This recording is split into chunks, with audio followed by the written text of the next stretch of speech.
예, 목요일 묵상의 시간입니다.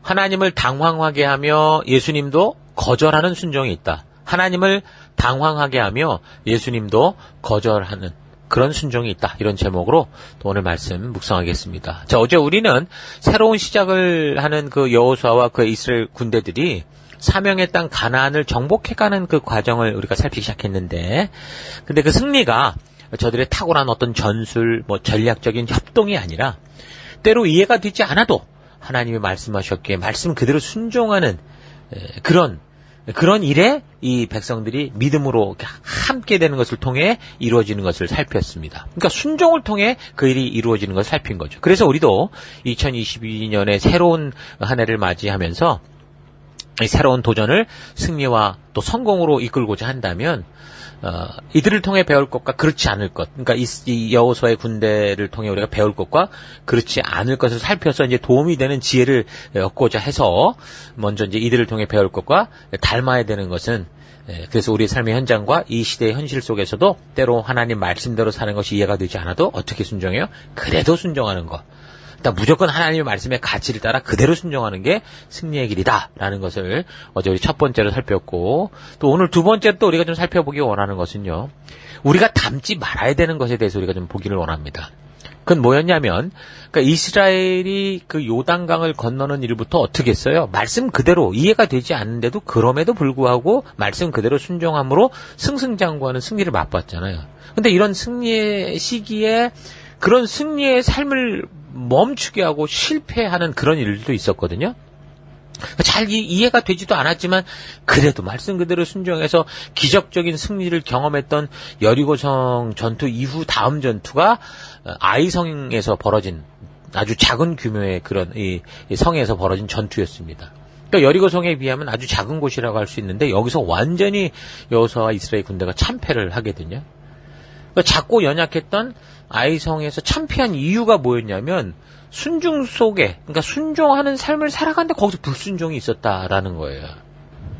그러니까 소위 말하면 이제 유사순종이 있었다라는 건데요. 그러니까 순종하는 것 같은데 그 안에서 자기 생각을 자꾸 집어넣어서 마치 그 다 된 밥에 코 빠뜨리는 그런 일들이 벌어졌다라는 겁니다. 그러니까 이해도 잘 안 되었던 여리고성 전투에 그 믿음으로 목숨 걸고 말씀 그대로 순종하며 참가하는 과정에서, 그런 여리고성 전투 과정에서 한 가족이, 아간이라는 사람이었는데 이 가족이 하나님의 말씀에 불순종하고 하나님께 드려야 되는 물건, 그걸 숨기고 속이는 일이 발생했습니다. 말없이 그냥 여리고성을 빙빙 돌다가 마지막 날에 소리를 질러서 여리고 성벽이 여리고 성벽을 무너뜨리라고 하는 그 정말 어떻게 보면 말도 안 되는 이상한 전술적인 방법이었음에도 순종을 했잖아요. 그 여호수아 이 백성들이 지금 이 한 가족, 아간의 가족들도 그렇게 순종하는 그런 과정을 걸었으면서도 그 과정 속에서 하나님께서 명하신 대로 순종하지 않고 자기들의 욕심과 탐욕, 자기 생각으로 인해서 아간과 그의 가족들이 하나님의 뜻을 따르지 않는 그런 일이 발생한 거죠. 그러니까 하나님은 당신의 백성들이 이렇게 전쟁에 임할 때, 다시 말해서 이제 우리도 똑같이 이 땅을 살아갈 때 그냥 수단과 방법을 가리지 말고 내가 이거 가져오라고 그랬으면 가져와, 이렇게 말씀하지 않아요. 무조건 이기는 놈이 내 편이야 라는 식으로 그렇게 일하지 않습니다. 비록 전쟁, 누군가를 죽이는 전쟁이라고 해도 분명한 하나님의 심판의 기준이 있기 때문에 그런 일이 벌어지는 거고, 그래서 그런 전쟁을 치를 때도 분명한 하나님의 방법과 목적을 따라서 그 사명에 순종하게 하시는 거예요. 무조건 이기 문제가 아니라는 거예요. 그렇게 하나님이 이끄는 가나안 정복 전쟁은 이 악한 이 세상의 문화를 제거하는 그런 거룩한 전쟁이었는데, 그 거룩한 전쟁에 참가해놓고 그 안에서 세상의 욕심을 채우는 그런 일들이 발생했다라는 거죠. 여러분, 하나님은 우리에게 거룩한 명분, 싸워야 될 거룩한 명분만 주시는 것만이 아니고요. 그 명분에 따른 그 내용을 완성함에 있어서도, 그 방법에 있어서도 성도들이 따라가야 될 분명한 하늘의 방법, 하나님 나라의 법칙을 주신다라는 거예요. 그래서 이 땅에서 하나님의 백성으로 살아갈 때 하나님 나라의 백성답게 살아가는 법도와 규례와 명령과 계명을 통해 분명히 지키고 따라가야 될 분명한 가치, 그 분별하는 분별력을 주신 분이세요. 그래서 출애굽한 이스라엘 백성들을 바로 그냥 가나안 땅으로 막 데려간 게 아니라고 그랬잖아요. 왜요? 그 가치를 알아야 되니까 무조건 가서 죽이고 뺏어라는 그런 전쟁이 아니기 때문에 신의 산으로 인도를 해서 바로 그 하나님 나라의 법도와 규례, 명령, 계명, 하나님의 뜻, 하나님의 의도, 왜 이런 전쟁이 벌어져야 되는지, 왜 우리가 이런 곳에서 이런 싸움을 살아가야 되는지 하나님의 백성답게 살아가는 방법과 그 가치관을 주신 거예요. 그래서 저들과 언약을 맺으며 그런 하나님 나라를 알리는 거룩한 제사장 직분을 주신 거거든요. 단지 거룩한 제사장이다라고 하는 명분, 타이틀을 주신 게 아니라 거룩한 제사장 나라답게 살아가는 그 구체적인 방법까지 그들에게 주셨죠. 그게 바로 레위기고 그게 신명기의 언약이라니까요. 그래서 홍해를 건너서 구원을 받고 시내산에서 사명을 받은 하나님의 사람들은 사명의 땅 가나안에서 살아갈 때 바로 이 레위기의 약속, 신명기의 언약, 이 정신을 삶의 거룩한 방법으로 삼아서 살아가야 되는 것이었어요. 오늘날 우리로 말하자면 우리가 예수 그리스도로 말미암아 하나님의 자녀가 됐고 하나님 나라 백성이 되었을 때 우리는 우리가 살아가고 있는 우리 삶의 각자 삶의 현장 곳곳에서 오직 하나님이신 법도와 규례와 명령 그 계명의 가치를 따라 살아가는 삶을 살아가야 된다라는 거예요. 우리가 하나님을 믿으니까 눈 깔어 이런 식으로 하나님의 이름으로 막무가내로 몰상식한 삶을 살아가는 게 아니라 하나님이신 법도의 정신을 따라 각자 가진 전문적인 삶의 그 보냄을 받는 터 곳곳에서 하나님의 뜻이, 하나님의 의도가, 하나님의 가치가 이 땅에서 내가 살아가는 내 공동체 속에서도 이루어질 수 있도록 하는 그런 삶을 살아가야 되는 거죠. 그러니까 이런 가치와 의도를 모르니까 목사라는 타이틀을 가지고 그냥 분명히 이 한 나라의 정치 법도 속에 하나님의 법을 심어가야 되는데 그게 아니라 우리 하나님이 뭐 다 아신다 이런 식으로 눈 깔아 막 이런 식으로 막 사람을 우습게 보는 요즘에 그런 일들이 한국에서 특히 이제 코로나 바이러스 시기에 많이 벌어지고 그러지 않았습니까? 그게 어떻게 하나님께 영광을 돌리는 결과를 나타냈던가요? 아니죠. 오히려 그런 목사들 때문에 교회와 복음의 가치가 완전히 땅바닥에 떨어지는 그런 일들이 생기고 말았던 거 아닙니까? 그러니까 싸움에 있어서 그저 자기는 하나님의 자녀다라는 어떤 그런 명분과 타이틀만 갖고 있으니까 눈에 뵈는 게 없는 거예요. 근데 하나님은 그게 아니라 하나님의 백성이라면 이렇게 살아가라라고 하는 하나님의 뭐예요? 방법까지 주셨는데 그걸 무시하는 인생들이 얼마나 많은지 모릅니다. 그래서 그 거룩한 제사장 나라 빛과 소금이라는 명분과 더불어서 하나님의 백성이라는 그 타이틀을 가지고 살아가는 방법에 있어서도 하나님은 하나님 말씀 그대로 그의 법도와 규례와 명령과 계명의 가치를 따라 하나님의 그 법치 국가가 어떤 것인가, 하나님이 통치하시는 하나님의 나라가 어떤 것인가를 알리도록 하며 살아가도록 한 것이 성도고 소명자의 삶인 거죠. 그러니까 내가 이제 예수로 말미암아 구원받은 자 되었다는 이 명분만 있을 뿐 그 구원받아 하나님의 자녀가 된 백성답게 하나님이 주신 거룩한 이 말씀의 가치를 따라 그 방법을 따라 살아가지 않는다면 그게 바로 순종 속의 불순종, 유사순종과 같다라는 거예요. 근데 안타깝게도 이런 유사순종이라는 신앙의 형태가 오늘날 교회와 성도 속에도 얼마나 많은지 모릅니다. 하나님의 자녀라는 명분만 있을 뿐, 타이틀만 있을 뿐, 하나님의 백성다운 거룩한 삶의 방법도 없고 그저 자기 생각과 자기 방법대로 세상에서 그냥 머리가 되려고 막 이를 갈고 하나님의 이름으로 세상을 저주하고 이런 일들, 그런 일들을 가지고 살아가는 게 얼마나 많은지 몰라요. 그러니까 교회당 안에서만 믿는 자고 세속이 어딥니까? 세상이죠. 거기는 예수님의 빛을 비친 사명의 땅, 가나안이잖아요. 근데 거기로 가면 어떻게 살아요? 그냥 세상의 가치를 따라 그냥 이집트의 가치, 가나안의 가치를 따라 섞여서 살아가면서 자기 생각과 욕심대로 살려고 하나님을 동원하는 그런 짓을 하고 살아가고 있는 거죠.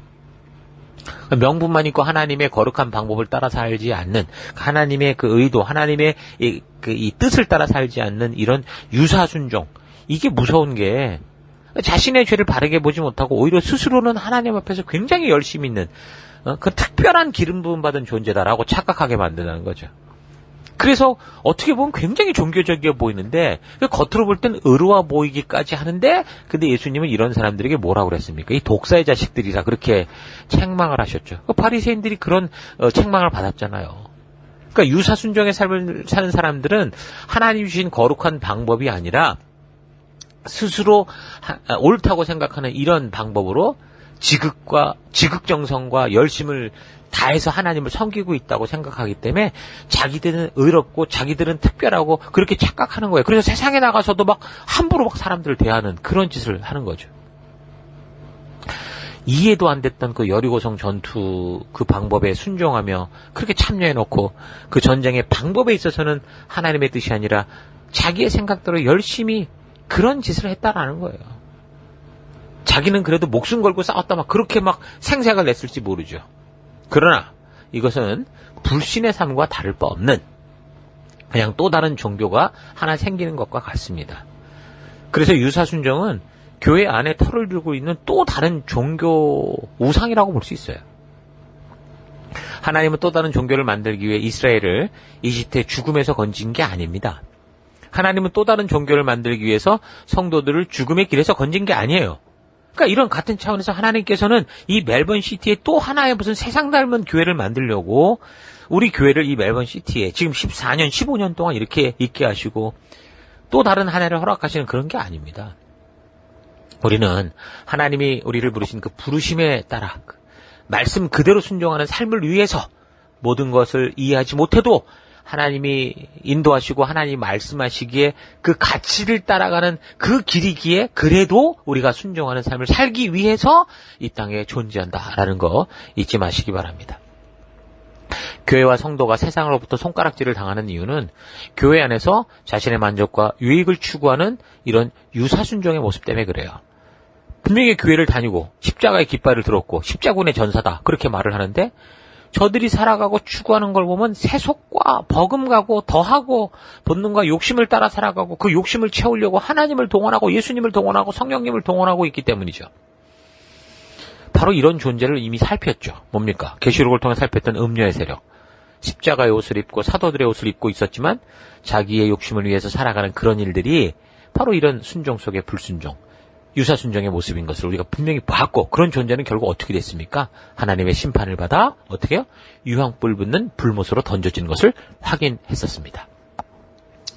자, 그래서 우리가 이제 각자의 삶 속에서 이런 실패를 부르는 유사순종의 삶을 살고 있지 않은가 좀 잘 되돌아보시고 우리가 주님의 자녀라는 거룩한 명분을 가지고 있는 우리이기 때문에 우리의 삶에 있어서도 하나님이 주신 거룩한 방법, 이 말씀의 법도와 규례와 명령과 계명의 가치를 따라 하나님의 뜻을 따라 승리의 자리로 나아가는 여러분과 제가 됐으면 좋겠습니다.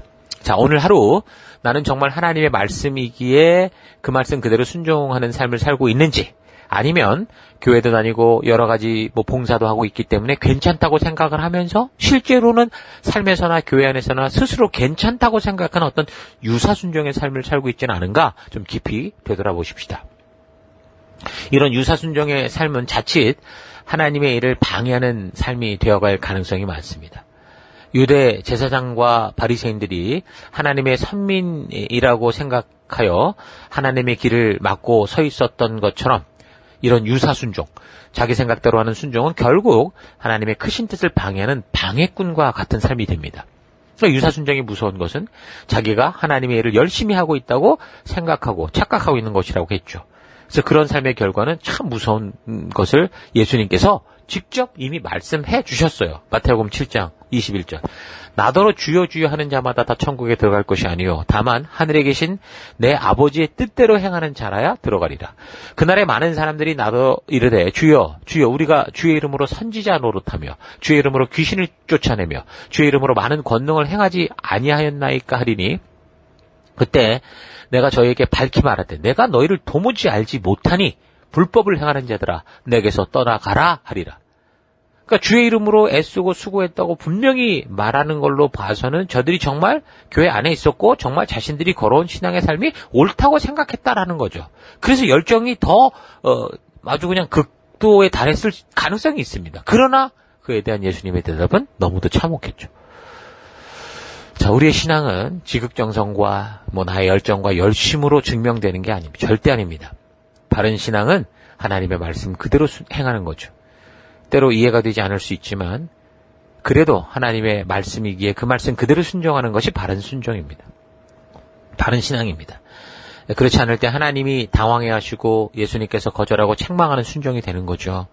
한 교회 안에서 나는 열심이라고 생각하고 애쓰는데 그 열심이 오히려 교회가 나아가는 집중력을 흐트리고 함께 불러주신 지체들을 분열케 하고 새롭게 우리에게 허락하신 그 영혼들의 집중력을 다른 것으로 흩뜨러뜨려서 결국 모든 것을 망치고 말 수 있는 겁니다. 우리 시티교회가 이제 새로운 한 해를 시작하는 이때 여러 가지 자기가 속한 곳에서 나의 수고와 열심이 과연 하나님의 말씀대로인지 나의 열심과 나의 생각대로인지 잘 분별해서 나의 생각과 방법을 바꾸어 오직 하나님의 말씀 그대로 교회에서의 약속대로 우리에게 주어진 이 사명의 길을 성실히 걷는 그런 시간들이 되기를 바랍니다. 새로운 한 해가 시작된 지금 자신의 성품과 자신의 내면을 더 깊이 되돌아보면서 단지 명분만 옳다고 생각하며 자기 방법대로 하던 것들을 다 내려놓고 이 부르심에 합당한 명분에 이것을 이루어가는 방법에까지 온전히 주님의 뜻대로 될 수 있는 그런 도전이 있는 그런 한 해가 될 수 있기를 주의 이름으로 축원합니다. 저는 하루도 힘내십시오. 잠시 기도하겠습니다. 하나님께서 주신 거룩한 존재의 명분이 있고 그 명분을 바르게 이루어갈 거룩한 방법까지 주셨는데 단지 명분만을 내세우고 나의 방법과 나의 열정으로만 내달려감으로 자신만 지치는 것을 넘어 주변의 지체들까지 상하게 하고 관계를 갈라놓게 했던 삶들을 회개합니다. 유사순종은 하나님의 거룩한 뜻, 말씀을 잘 모르거나 자기 열심에 빠져 오히려 하나님보다 더 앞서가는 것임을 잊지 말고 오직 주의 말씀 그대로 순종하며 그 말씀만이 내 삶의 기준이 되는 믿음의 길 걷기 원합니다. 인간은 늘 부족하기에 자기가 직접 경험하기 전에는 잘 이해하지 못하는 이 한계를 우리가 인정하고 그래서 그런 한계를 능히 이기게 하시는 하나님의 말씀에 더 깊이 나아가 온전한 하나님의 진심을 아는 하루하루 되길 원합니다. 하나님 그래서 나의 믿음이 하나님을 당황케 하고 황당하게 만들고 예수님도 거절할 수밖에 없는 그런 믿음이 아니라 우리 주님이 기뻐하시고 잘했다 충성된 종아라고 칭찬할 수 있는 믿음으로 나아가는 우리가 되기를 원합니다. 그 길로 인도하시고 함께 하신 하나님 감사드리고 예수님 이름으로 기도했습니다. 아멘.